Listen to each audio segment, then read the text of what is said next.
If this story touched your heart, we'd love to hear from you. Tell us, where in the world are you watching from? Drop your city or country in the comments below and let's see how far this message of hope can travel. Your thoughts mean so much to us, and every comment helps build a global circle of kindness. If you haven't already, don't forget to hit that subscribe button and turn on the notification bell. Tomorrow's story is one you won't want to miss. It's powerful, emotional, and could be the spark someone else needs. See you there.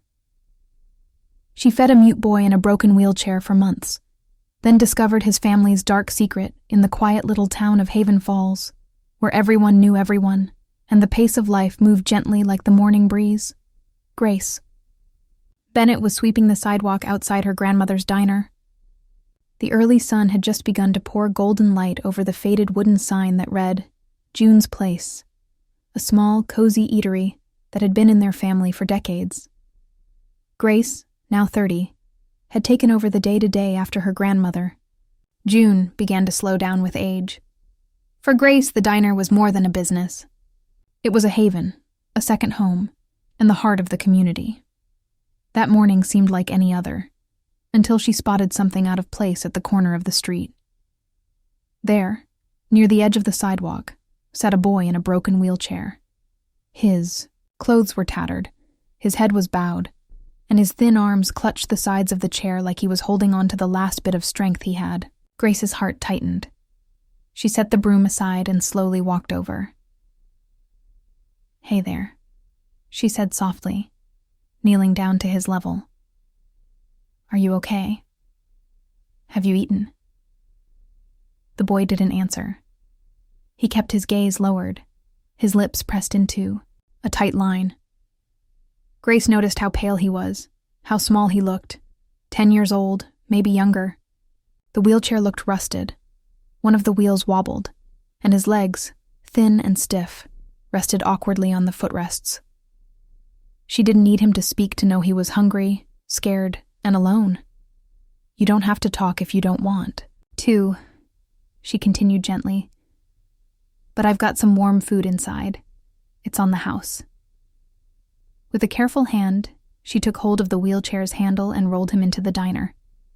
The morning crowd hadn't arrived yet, so the place was quiet, filled only with the faint hum of the refrigerator and the smell of brewed coffee and freshly baked cornbread. Grace sat him at a table by the window and brought over a plate of scrambled eggs, toast, and a bowl of warm grits. "Here you go," she said with a kind smile. "Eat as much as you want. No charge." Still, the boy said nothing. But after a moment, he picked up the fork and began to eat, slowly, cautiously, like he wasn't sure if it was real. Grace stayed close, not hovering, just nearby. She didn't ask more questions, didn't press him for answers. She simply watched over him, made sure he had water, and gave him space. That day, something shifted. It wasn't just a meal being shared. It was trust beginning to bloom. She didn't even know his name yet, but Grace knew in her heart, this child wasn't just passing through.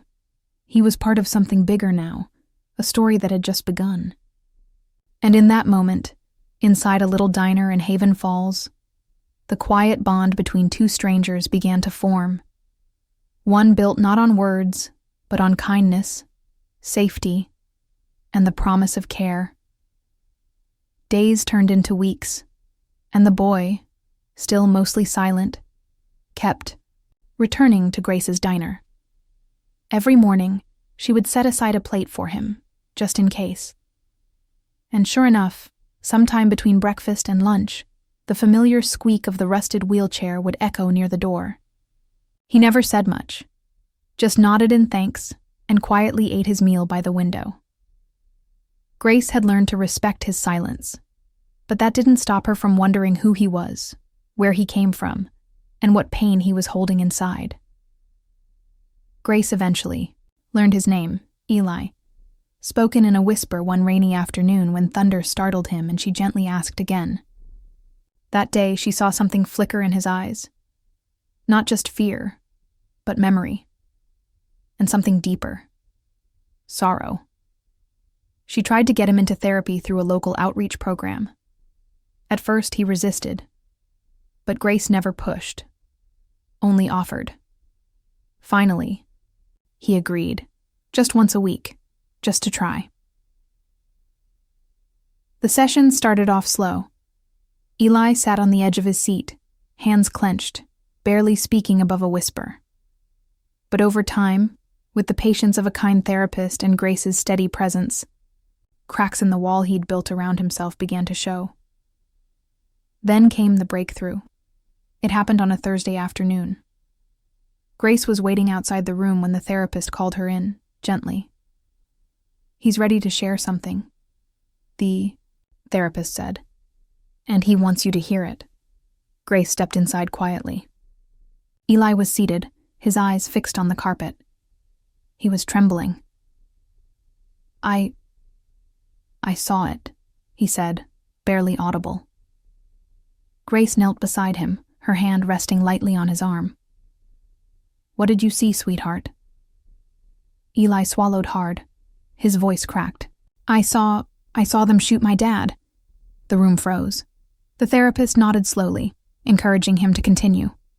Eli's lips trembled as he went on, describing how he had hidden behind a sofa, how his father had tried to shield him and told him not to make a sound. Then, gunshots, screaming, silence. "And my mom? They dragged her away," he whispered. "I never saw her again." Grace's eyes welled with tears, but she held them back. Eli needed strength right now, not sorrow. She took a deep breath and squeezed his hand. "You're safe now, Eli," she said softly. "No one's going to hurt you here." But Eli wasn't. Done. He lifted his head, eyes red but defiant. "They kept saying a name," he said. Over and over. Moore. The therapist's eyes narrowed. "Moore?" Eli nodded. "I don't know who that is, but they were looking for him. Or maybe they were him." It was a name Grace hadn't heard before, but something about it felt heavy, like a door to the past swinging open. And in that moment, she realized this wasn't just a boy with a tragic past. Eli was holding a secret, one someone may have tried to erase. But Grace? She wasn't about to let him face it alone. The name Moore haunted Grace for days. She asked around town, scoured online searches, even visited the county records office, but no connection surfaced. Still, her gut told her that Eli's memory wasn't random. That name meant something, and whoever was behind what happened to his family might still be out there. Then, one morning, just as she was wiping down the diner's counter, a sleek, black sedan pulled up outside. It stood out like a sore thumb in Sleepy Haven Falls. The door opened, and a tall man in a tailored suit stepped out, holding a briefcase and scanning the diner like he knew exactly what he was looking for. Grace's heart skipped. She stepped out from behind the counter, instincts on high alert. "Good morning," the man said smoothly. "My name is Lucas Grant. I'm an attorney from Houston. May I speak with you?" His voice was calm, but there was something urgent behind it, something practiced and serious. Grace nodded cautiously. "I believe you're caring for a young boy named Eli," he continued, lowering his voice. "I have reason to believe he's not just any child, but the missing son of Ambassador Richard Moore." Grace blinked. "Ambassador? I don't understand." Lucas opened his briefcase and placed a folder on the counter. Inside were court documents, photos of Eli as a toddler, and old news clippings. One headline read, "Diplomat's family, murdered in suspected political conspiracy." Grace's knees buckled slightly. "You're saying Eli is that boy?" Attorney Grant nodded. After the assassination, Richard's brother, William Moore, illegally seized control of the estate. But there were whispers that Richard had managed to hide his son before. Everything went down. We've been searching for years. Until now. At that moment, the bell above the door jingled. Eli had arrived. The boy froze when he saw the stranger, his body stiffening as fear swept over his face. 8, he whispered, using the affectionate nickname he'd given Grace. Who's that? Grace stepped between them, protective. It's okay, Eli. He's not here to hurt you. Lucas gave the boy a soft smile. Hi, Eli. I knew your father. And I believe he went through a lot to make sure you survived. But Eli was shaking now. No, he said softly. I don't want to leave. I want to stay here. With her. Lucas spoke gently. You don't have to go anywhere right now, but you do have a right to know who you are and what your parents died protecting. Grace's heart ached. Everything in her wanted to shield him, to keep him tucked away from the world. But deep down, she knew. This wasn't just her story anymore. This was Eli's past coming to claim him. She knelt beside him. Whatever happens next, she said, voice steady. I'm not letting you face it alone. Eli nodded, tears welling in his eyes. The past had caught up to them, but together, they'd face it head-on. Despite the whirlwind of revelations, Grace gave Eli space to decide. She didn't push him to accept the truth, nor did she let her own fears cloud his choice. But over the next few days, Eli grew quiet, quieter than usual. He stopped smiling during meals, stopped laughing at the silly stories Grace would tell about Grandma June burning cornbread or forgetting the coffee filter. The weight of who he really was had settled in, and it was heavy. Then one morning, Eli whispered, I think I should go. Grace froze, her hands mid-fold with a kitchen towel. Go? To Texas. To see the house my dad left behind. To meet whoever's waiting, he murmured. Grace nodded slowly. Are you sure? He took a deep breath. Not really, but I don't want to run forever. Within a week, Lucas Grant had arranged everything. Eli would travel under legal protection to a private estate just outside Austin, Texas, where his late mother's sister, Isabella Moore, still lived. The estate spanned over 50 acres of olive trees, garden paths, and sunlit courtyards. To Eli, it looked more like a movie than real life. Isabella, elegant and warm, greeted him at the front gate with misty eyes and trembling hands. You have your mother's smile, she whispered. We've looked for you for so long. The days that followed were both healing and jarring. Eli resumed physical therapy at one of the city's top clinics. He was fitted with proper mobility, supports, trained with new techniques, and slowly, painfully, he began to walk again with the help of a sleek silver crutch. The first time he took 3 steps without help, the whole room cheered. But despite the luxury, care, and calm of the estate, Eli often found himself standing by the window at night, staring into the quiet. It wasn't homesickness in the traditional sense. It was deeper. A sense of displacement. He missed the smell of frying eggs and cheap coffee. He missed the rickety stool at Grace's counter. Most of all, he missed her. So he started writing letters. Every week.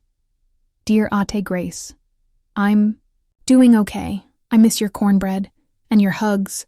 I still dream about the diner sometimes. Each one ended the same.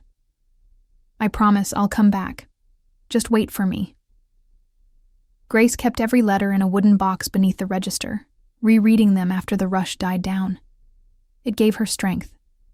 Even after Eli left, she never closed his seat by the window. She kept it clean, warm, always ready. 10 months passed, then a year. Eli was walking now, truly walking. His posture straighter, his eyes brighter. At school, he soared. Teachers called him gifted. His aunt said he had leadership in his blood, but in every victory, he thought of Grace, of the woman who saved him when he had nothing. And deep inside, he began planning. Not just a return, a legacy. 10 years had passed since Eli left the small town of Haven Falls. In that time, he had grown into a young man, tall, confident, and full of purpose. He had completed high school early, excelled in college, and had just returned from giving a speech at the United Nations about child trauma and recovery. But even with all the milestones he had reached, there was one promise he hadn't forgotten, and that was to return. One crisp autumn morning, a black SUV pulled into the familiar gravel parking lot outside June's place, now rebuilt and expanded into what the locals proudly called the Kitchen of Hope. Out stepped Eli, now 20, wearing a dark jacket and carrying a leather satchel. His steps were steady, his silver cane barely touching the ground as he moved. He paused at the entrance, breathing in the familiar scent of home. Grilled cheese. Coffee? Cinnamon? Grace was at the counter, scribbling notes onto an order pad when she heard the bell chime. She glanced up and froze. The notepad slipped from her hands. "Eli?" she whispered, her voice barely holding steady. He smiled. "Hi, Ate Grace." For a long moment, neither of them moved. Then she ran from behind the counter and wrapped her arms around him, tears falling freely. "Look at you," she said, pulling back to see him clearly. "You came back." "I promised I would," he said, his voice thick with emotion.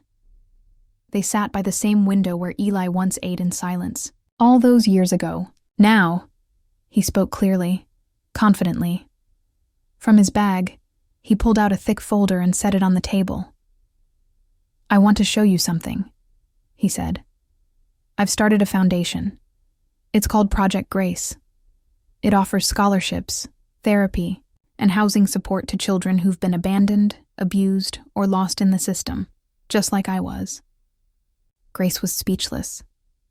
"I want it to start here," he added. "Right in Haven Falls, in the kitchen that saved me. This isn't just a diner anymore, it's a lighthouse, and I want it to shine even farther." Tears welled in Grace's eyes. "You didn't have to name it after me," she said softly. "I did," Eli replied, "because you gave me everything before I even knew who I was.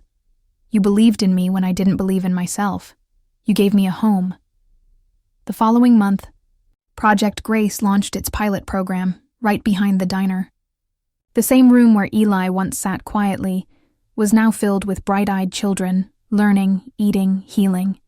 Volunteers, doctors, and social workers visited regularly. Donations poured in from all over the country after word of Eli's return, spread through a short documentary. The boy in the broken wheelchair had become a symbol. But to Grace, he would always just be Eli, the boy who once whispered his name over scrambled eggs, and the man who returned not just with success, but with a mission to give others what he once received. Not just a second chance, but hope. If this story touched your heart the way it touched ours, we'd love to hear from you. Where in the world are you watching from? Drop your city, your country, or even a simple "I'm here" in the comments below. It helps us feel just how far stories like this can reach. But more than that, tell us, what part of Eli and Grace's journey moved you the most? Was it the way she never gave up on him, even when the world told her to? Or was it the moment he returned, not as a broken boy, but as a young man full of hope and purpose? We read every comment, and your thoughts mean the world to us. Let's fill this comment section with kindness, reflections, and hope. Because we believe that stories like this aren't just meant to be watched. They're meant to be shared. And don't forget to subscribe and turn on notifications, because tomorrow we'll bring you another powerful story of courage, healing, and the kind of love that changes lives. You won't want to miss it. Until then, keep the light alive